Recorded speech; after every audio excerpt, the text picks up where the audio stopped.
dari patah-patah tulang inilah terjadi kerusakan pada organ-organ dalam serta perdarahan.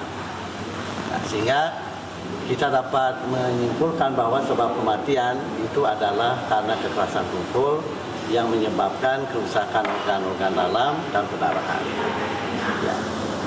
Mungkin selanjutnya yang perlu kita jelaskan di sini adalah kami tidak menemukan ya adanya bukti-bukti bahwa kematian itu terjadi dalam jangka waktu yang lama dari luka terjadi. Mungkin saya ulang ya, bahwa kami tidak menemukan bukti-bukti atau tanda-tanda bahwa korban itu meninggal dalam jangka waktu yang lama dari luka-luka. Bisa saya jelaskan misalnya di kepala itu ada luka, tetapi belum menimbulkan adanya herniasi, karena herniasi otak itu terjadi berapa jam sampai berapa hari. Nah itu kita tidak menemukan, berarti tidak ada bukti di kepala. Demikian juga di dada dan juga di perut ya, perdarahan itu cukup banyak dan juga tidak ada organ spleen misalnya yang mengkerut, yang menunjukkan bahwa perdarahan itu lambat. Sehingga jadi dapat kita sampaikan bahwa kematian yang terjadi pada korban itu dalam jangka waktu yang sangat singkat dari luka terjadi.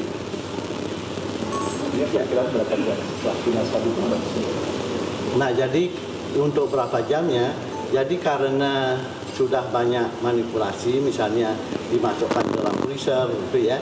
Kalau yang kita temukan di sini, itu kematiannya terjadi antara 12 sampai 24 jam. Itu berdasarkan dari tanda-tanda lebam mayat dan juga kaku mayatnya. Tapi kita tidak bisa menyingkirkan juga manipulasi sebelumnya yang menghambat proses perubahan tersebut ya, misalnya masuk freezer seperti itu ya. 12 sampai 24 jam itu sejak hitungan kapan, Dok? Jadi sebelum jam 22:05. Pak, tadi disebabkan luka tumpul benda tumpul itu apa mungkin seperti misalnya? Yang saya sampaikan adalah kekerasan tumpul, bukan benda, karena saya kan tidak melihat ya. Jadi benda tumpul itu adalah semua benda yang permukaannya relatif rata dan kemudian padat. Dan kebanyakan adalah luka lecet geser. Itu artinya tubuhnya daripada korban tergeser dengan benda-benda tumpul tersebut. Kalau misalkan kayak hipotermia gitu bisa terdeteksi nggak, Dok? Kalau hipotermia itu adalah kita memeriksa di cairan bola mata. Nah di sana jadi karena ini jenazahnya sudah lama, ya itu jadi kita tidak bisa periksa hipotermia tersebut. Tetapi kalau dilihat dari luka-luka yang ada dan perdarahan yang banyak, itu jadi hipotermia bisa kita singkirkan ya. Jadi penyebabnya adalah karena kekerasan tumpul. Hipotermia itu apa? Hipotermia itu suhu yang dingin. Berarti kesimpulan penyebab kematiannya benda tumpul itu? Iya, jadi untuk yang sementara ya itu adalah kekerasan tumpul yang menyebabkan patah tulang dan kerusakan organ dalam serta perdarahan. Mengapa saya katakan sementara?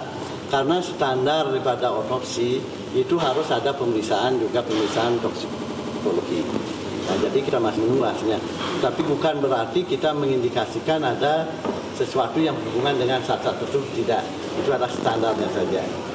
Karena apa? Karena standar daripada otopsi itu adalah beyond reasonable doubt. Artinya sampai tidak ada keraguan-keraguan yang beralasan. Apa yang dicari dari pemeriksaan toksikologi? Jadi semua saat itu sudah ada standarnya.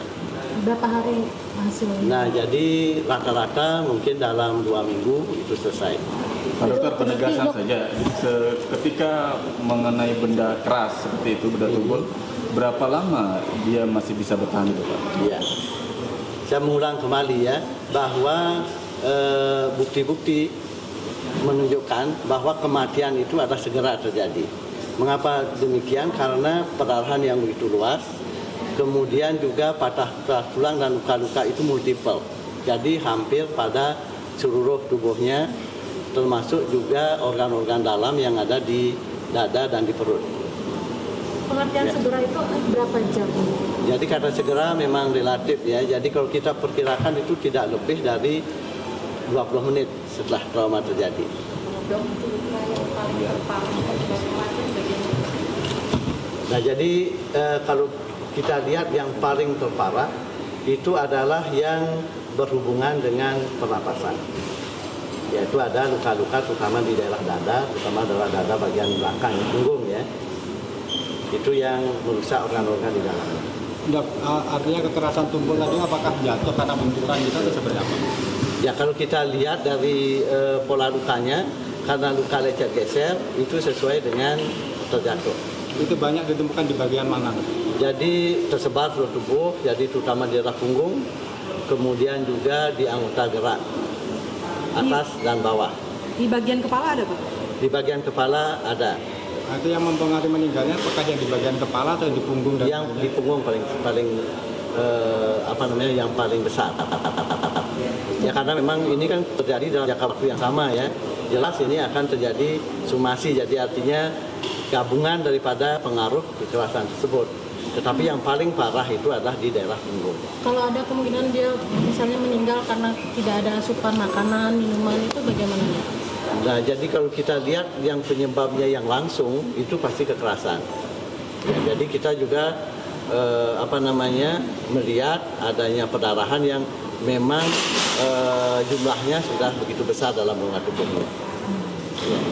Kondisi tubuhnya sendiri masih utuh atau hancur gimana? Oh, jadi masuk ibu mungkin terfragmentasi tidak, jadi masih utuh, tidak ada bagian tubuh yang terfragmentasi. Kalau permintaan toksologi tadi dari keluarga atau dari mana? Saya bilang itu standar ya, jadi setiap otopsi pasti kita kerjakan. Berarti bisa disebut bahwa dugaan ada yang karena kematiannya karena tidak ada asupan makanan itu kecil, kemungkinannya kecil sekali ya, atau tidak ada sama sekali ya sebelumnya. Jadi itu kita tidak bisa singkirkan ya. Jadi kenapa? Jadi yang menyebabkan langsung itu adalah kekerasannya, jadi benturannya. Dok, ada permintaan otopsi tambahan? Pemeriksaan tambahan tidak ada. Artinya sudah boleh dipulangkan? Ya. Nah, jadi ini kembali ke penyidik karena ini barang bukti penyidik. Kalau penyidik sudah menyerahkan, tidak diperlukan lagi, jadi diserahkan ke keluarga. Dari pihak keluarga ada permintaan untuk kremasi nggak? Jadi sepengetahuan saya ya, karena bukan di luar saya, ini akan mungkin dikirim ke negaranya. Kapan, Dok? Nah, saya tidak tahu, mungkin menunggu jadwal juga ya. Jadi statusnya sekarang sudah diserahkan ke penyidik atau ke keluarga? Jadi dari penyidik sudah menyerahkan ke keluarga lewat kuasanya ya. Kapan hari ini? Pagi tadi. Jadi jenazah saat ini posisinya masih di sini? Masih, ya masih kita preservasi. Jadi untuk mempertahankan bahwa jenazah itu tetap dalam keadaan awet ke negaranya. Kalau soal jadwal pemulangannya sudah ada? Iya, jadi kita belum tahu juga. Pemberitahuan ke rumah sakit mungkin sudah ada Dok? Apanya? Pemberitahuan untuk kepulangan itu? Belum ada. Informasi terakhir masih mencari penerbangan ya, jadwal penerbangan misalnya. Katanya disebut korban. Oh, bukan seluruh tubuh ya. Jadi pada sebagian besar bagian tubuhnya. Kalau di anggota geraknya sih satu saja ya, di sebelah kanan di pahanya. Dok, tapi ini secara umum aja ketika dia ada di tempat dingin dan dia tidak pakai pakaian yang proper sebenarnya dan dia tidak beraktivitas, artinya kan badannya sebenarnya dingin. Jadi kemungkinan dia kena hipotermia itu sebenarnya tinggi kan, Dok? Ya. Ini secara umum. Jadi kalau seandainya hipotermia itu memang memerlukan waktu yang lama sampai orang itu meninggal ya. Oke. Karena di otak kita ada termoregulator namanya ya. Itu yang mengatur suhu tubuh. Jadi kalau seandainya suhunya dingin, tubuh itu mengaturnya. Jadi untuk hipotermia itu dalam relatif yang lama. Oke, relatif lama tuh berapa? Lama dan juga tergantung suhunya. Oke. Ya, oke. Kalau itu mungkin saya dapat jelaskan bahwa untuk hipotermia tanda-tanda adanya hipotermia itu luka-luka yang ditimbulkan karena hipotermia tidak ada.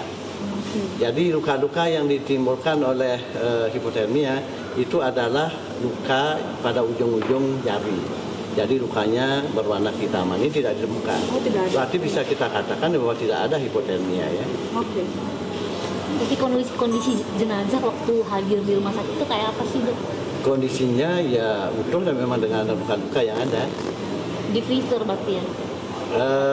Ketika kita periksa memang dalam suhu yang dingin, jadi kemungkinan sudah di freezer sebelumnya ya. Apakah itu menjadi sebuah kesulitan dok untuk mengotopsinya? Kesulitan otopsi tidak ya, cuma mempengaruhi perkiraan waktu kematian. Jadi karena kalau dimasukkan di freezer kan terhenti di sana perubahannya ya.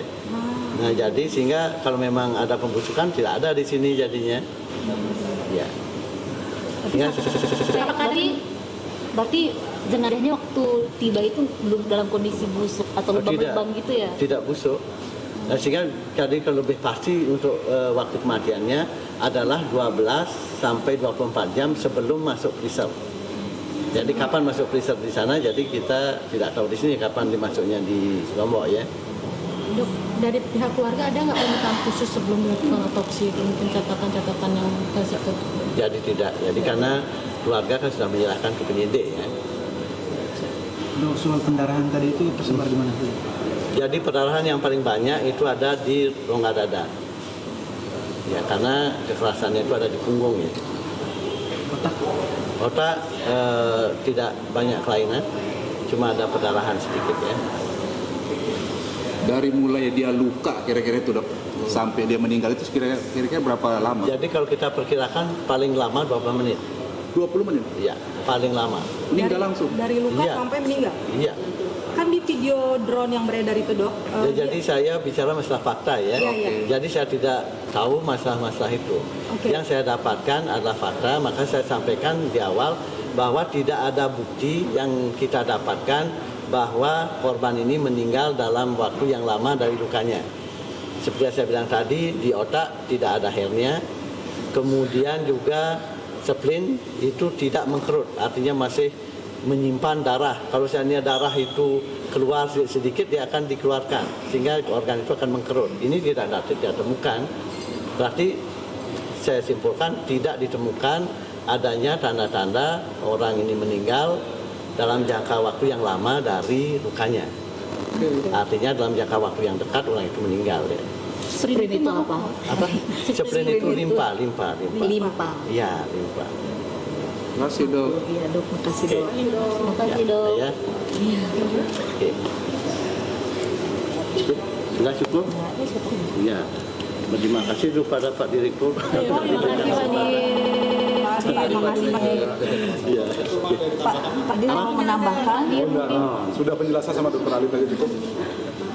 ini diserahkannya kapan Pak jenazah? Belum tahu. Belum ada omongan. Belum ada. Apakah nanti dijemput keluarga atau? Belum tahu. Iya. Oke. Belum tahu. Jadi yang jelas yang begini keluarga itu bisa menengok, tapi keluarga itu sudah memberikan kuasa ke yang mengurus. Oke. Yang mengurus nggak ada di tempat saat ini? Ya belum di sini, Belum datang. mempunyai kantor sendiri. Oke.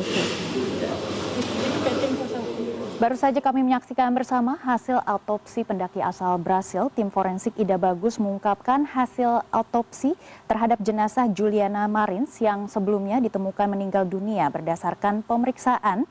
Penyebab kematian disimpulkan akibat benturan benda tumpul dan organ-organ dalam di area dada dan perut mengalami pendarahan. Dan ditemukan patah tulang di seluruh tubuh luka akibat benda tumpul yang cukup signifikan untuk menyebabkan kematian dan tidak ditemukan tanda-tanda hipotermia dan disimpulkan waktu kematian adalah maksimal 20 menit setelah benturan. Jenazah Juliana Marins juga sudah diserahkan kepada perwakilan dari keluarga pada pagi ini. Demikian CNN Indonesia Breaking News, hasil autopsi pendaki